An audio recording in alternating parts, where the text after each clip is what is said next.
De comptable à développeur entrepreneur, je vais t'expliquer comment j'ai réussi à changer ma vie en seulement 6 mois. Je vais t'expliquer comment j'ai appris à coder de zéro en full autodidacte, juste avec YouTube, Internet, et comment seulement un an après avoir commencé à apprendre à coder, j'ai pu créer ma première entreprise, SendShort. Et tout ça tout en étant toujours en alternance à côté. Voici mon histoire. Moi c'est Romain, développeur et cofondateur de SendShort. Je te mets un lien en commentaire, tu peux tester l'application gratuitement si tu connais pas. Dans cette vidéo, je vais t'expliquer tous les process que j'ai mis en place pour cumuler cours, apprentissage, développement de projet personnel à côté, mais aussi comment tu peux faire la même chose que moi parce que je suis pas surhumain, j'ai pas des capacités exceptionnelles non plus et tout le monde peut le faire. Et donc moi ce que j'ai envie c'est de te donner envie de faire la même chose. Si tu es dans une période de ta vie où tu te poses des questions, que tu as envie de changer de vie, mais que tu n'oses pas, je vais te montrer que c'est possible et que en étant motivé et en ayant des bons process, tu peux faire comme moi. Mais avant de commencer l'histoire, je t'invite à mettre un commentaire, un like et à t'abonner, car de belles choses arrivent sur cette chaîne. Ok, donc mon histoire, elle commence en décembre 2021.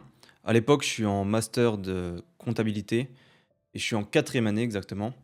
Et c'est un moment, une période de ma vie où vraiment je m'ennuie. Ça fait déjà plusieurs années que j'hésite à changer de cursus. Et franchement, jusque-là, j'avais pas osé parce que ça voulait dire recommencer des études de zéro. Et moi, ça fait déjà 5 ans que je suis dans les études parce que avant de faire ma licence et mon master, j'avais déjà fait une année d'école de commerce. J'avais pas envie de tout recommencer, j'avais déjà 23 ans. Et voilà quoi, donc j'étais pas très motivé à tout refaire. Sauf que ça fait plusieurs années où à chaque fois que je fais des stages, ça me plaît pas, mais comme c'était des petits stages de 2 semaines, je me dis bon, c'est parce que t'es stagiaire, on ne donne pas le boulot d'un vrai comptable. Quand tu seras vraiment comptable, ça sera bien. Et du coup, quand j'ai commencé mon master, bah là, j'étais en alternance, mais sauf que ça me plaisait toujours pas. Et là, je me suis dit, je peux pas continuer comme ça. Jusque-là, moi, je tanquais un peu toutes ces années-là en me disant, je vais être expert comptable à la fin. Dans tous les cas, ça sera bien pour moi. Et voilà. Là, c'était l'année de trop où au boulot, bah, je m'ennuyais, en cours, je m'ennuyais. Et c'est là que j'ai eu l'idée. En fait, ça faisait plusieurs années déjà que je voulais me diriger dans le développement parce que j'avais des potes qui m'en parlaient, ça avait l'air cool. Mais le développement, ça me paraissait être un secteur impossible à intégrer. Pour moi, en fait, dans ma tête, c'était fallait être soit super bon en maths, soit fallait coder depuis ses 10 ans et être un giga crack pour s'en sortir dans le milieu. Je me suis rendu compte plus tard que c'était pas du tout le cas. Je regarde s'il n'y a pas des écoles vers chez moi qui proposent un cursus là-dedans que je pourrais intégrer, pas depuis le début en fait, que je pourrais intégrer un peu plus haut pour m'éviter de reprendre des années vraiment de zéro. Et donc j'ai une école vers chez moi qui fait des portes ouvertes et je me dis bon bah je vais aller voir. Comme ça moi je me ferai un avis. Et donc j'y vais, il y avait des étudiants qui étaient là pour nous parler de la formation, donc je parlais avec un ancien étudiant. Lui le mec giga balèze, il était dans la police criminelle, bah il développait des trucs pour la police criminelle. Sachant que moi en fait j'avais jamais codé avant ça. J'avais jamais codé, je savais même pas à quoi ça ressemblait le code. Et donc le mec il me demande, donc il me présente la formation et tout, il me demande et toi du coup tu fais quoi? Moi je lui dis je suis en master de comptabilité. Et il me dit mais tu sais coder? Je lui dis non, j'ai jamais fait une seule ligne de code. Et il me dit pourquoi tu veux faire ça? Je lui dis je sais pas, je sens que c'est un truc qui peut m'intéresser, mais voilà quoi. Et le mec est un peu dubitatif et il me dit mais tu sais c'est chaud hein, si tu sais pas coder et tout, tu dois trouver une alternance bah, en tant que développeur, plus t'as les projets à l'école et tu dois comprendre les cours et tout et donc bah parce que moi je voulais intégrer directement en dernière année de licence et le mec il me dit bah pour toi c'est mieux de recommencer à zéro parce que là si tu sais pas coder et tout et je lui dis mais c'est quoi les modalités pour rentrer et donc il me dit bah c'est un examen écrit plus un entretien. Donc moi je savais qu'à l'oral ça allait, genre je me débrouille bien, je sais bien me vendre et voilà j'arrive un peu à endormir les gens quand il faut. Donc ça me faisait pas peur. Et après, il y avait l'entretien écrit. Plus, bah, fallait présenter un portfolio. Sauf que là, à ce moment-là, je vous répète, moi, je sais même pas faire une page HTML, je sais même pas écrire une variable, je sais rien faire. Je me lance le défi. Donc là, on est en décembre 2021. Et pour rentrer dans la formation, c'était en mai 2022. Et donc là, je me dis, ok, bon, comment on devient développeur? Je regarde sur internet, je regarde bah, comment apprendre le développement. Sauf qu'en fait, tu tombes sur 1001 choses parce que le développement c'est hyper varié comme secteur, t'as plein de choses différentes à faire et moi j'étais un peu paumé en fait dans tous les choix qu'il y avait, mais dans tout ce qui en ressortait j'ai compris qu'il fallait comprendre l'algorithmie d'un côté parce que l'algorithmie peu importe le langage ou peu importe ce que tu faisais bah c'était là et après bah choisir une voie. Moi je me suis dit ok je vais apprendre l'algorithmie et je vais partir vers le développement web parce que ça avait l'air sympa de faire des applications et tout et moi c'est ce qui m'intéressait un peu et donc je trouve un cours d'algorithmie hyper poussé, donc ça t'apprend vraiment les bases de l'algorithmie, l'orienté objet. Et donc là, je saigne le truc. Et ensuite, je trouve des cours sur YouTube pour apprendre le web. Je me prends une petite formation pas très chère. Il me semble que c'était 30 € pour avoir le package complet HTML, CSS, JavaScript, React. Donc moi, c'est tout ce que je voulais apprendre en plus. Donc c'était parfait. C'était From Scratch qui faisait ça sur YouTube, si vous voulez aller voir. Et donc là, en fait, donc moi, j'avais encore mon alternance à côté, donc j'étais comptable. Et le soir, quand je rentrais, et bah, je bossais. Au début, je bossais 1 heure. Et en fait, ça me plaisait bien. Donc après, j'ai continué 2 heures, 3 heures. Et juste que je bossais 5 heures par jour en plus de mon boulot. 5 heures à coder, et bah, tu vas super vite en fait quand t'apprends. Peu importe la compétence, tu vois. 5 heures par jour où tu bosses une autre compétence que ce que tu sais déjà faire, et ben en fait, tu vas hyper vite pour apprendre ça. Et ce qui fait qu'en 6 mois, en fait, et bah, j'avais un niveau OK. Genre vraiment, j'avais un niveau OK pour entrer en formation. Les tests, je les ai passés sans souci. Du coup, bah là, je me dis, c'est bon, je suis prêt à l'école. On était, début mai.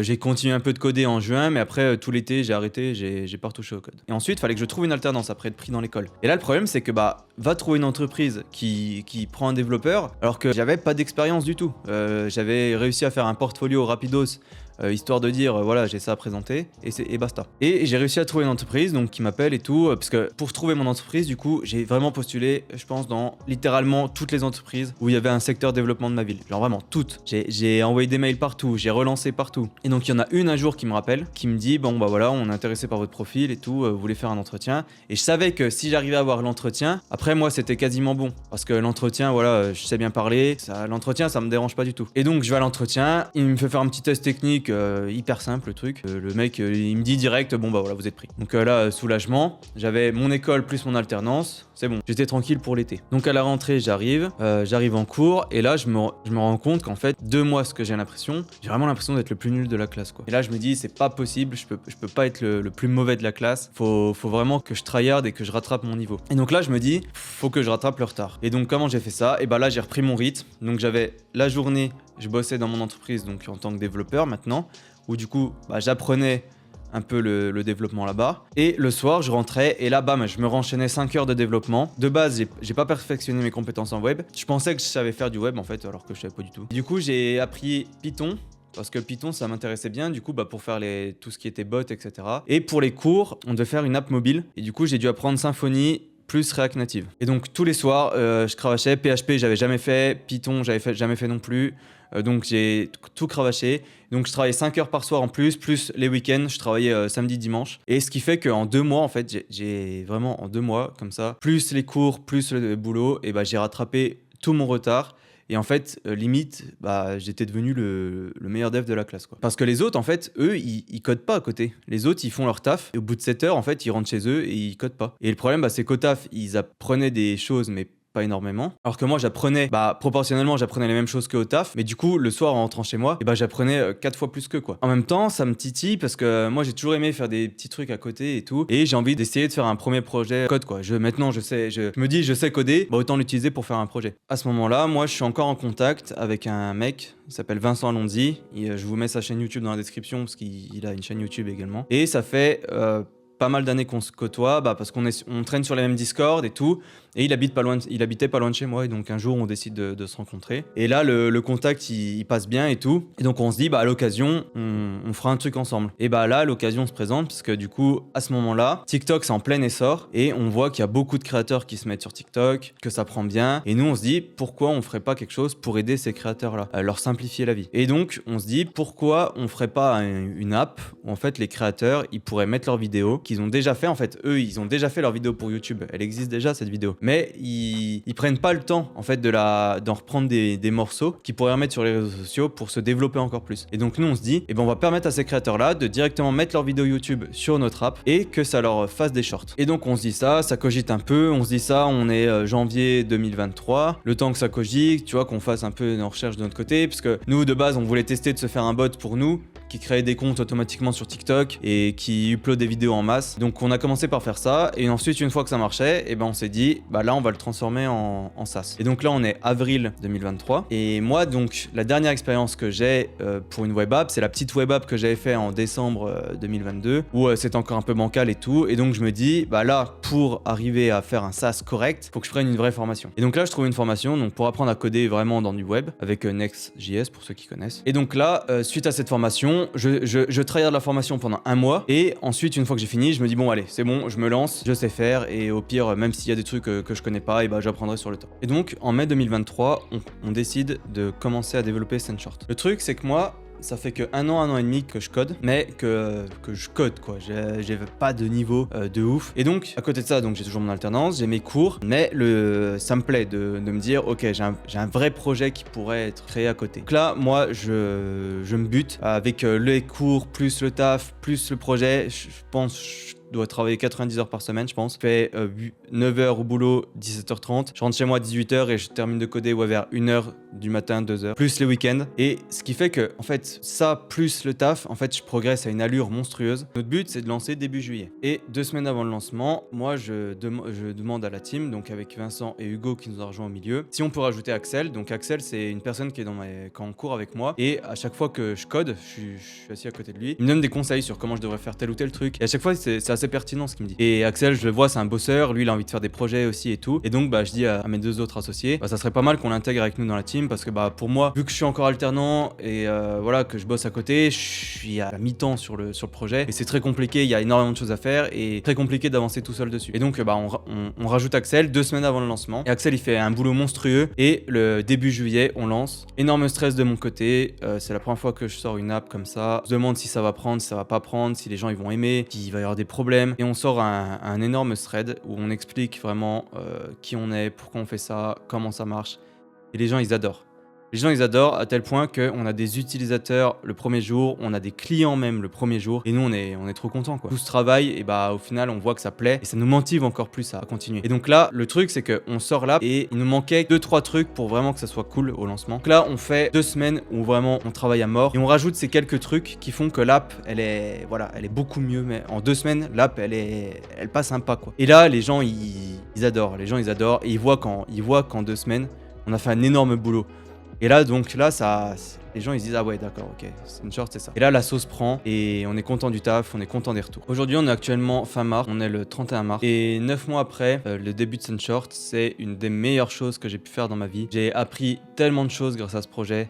Tout ce que je sais en fait, même en termes de technique pure en fait, 90% de ce que je sais, je l'ai appris grâce à ce projet. Pas appris grâce aux cours, je l'ai pas appris grâce au taf. Vraiment, je l'ai appris de moi-même. Et c'est pour ça que moi je vous dis que si vous avez envie d'apprendre quelque chose, en fait, attendez pas. En fait, l'école, moi, je fais l'école juste pour avoir le papier à la fin qui me dit voilà, j'ai ce niveau et ça vaut tant sur le marché, voilà. Mais en soi, l'école m'a rien appris. L'école en France, c'est important parce que en France, on est très axé sur le diplôme et moins sur les compétences des personnes. Il y a des personnes très compétentes qui n'ont pas de diplôme et qui sont 100 fois plus compétentes que des personnes qui ont fait un master. Mais en France, c'est comme ça, on est jugé sur notre diplôme avant tout. Et donc c'est pour ça moi que je veux quand même finir mes études dans le sens où ça me sécurise quelque chose derrière. Mais c'est pour ça que moi je voulais faire cette vidéo aujourd'hui pour vous montrer que au final, on peut faire des grandes choses en tout seul, en apprenant tout seul de son côté, sans avoir besoin de dépenser des sommes astronomiques, sans avoir besoin de changer de cursus complet. Moi, j'ai changé de cursus parce que j'avais pas encore commencé ma vie active, mais tout ça, j'aurais pu le faire tout en étant comptable encore. Ça, c'est accessible à tout le monde en fait. Tout le monde a accès à Internet, tout le monde a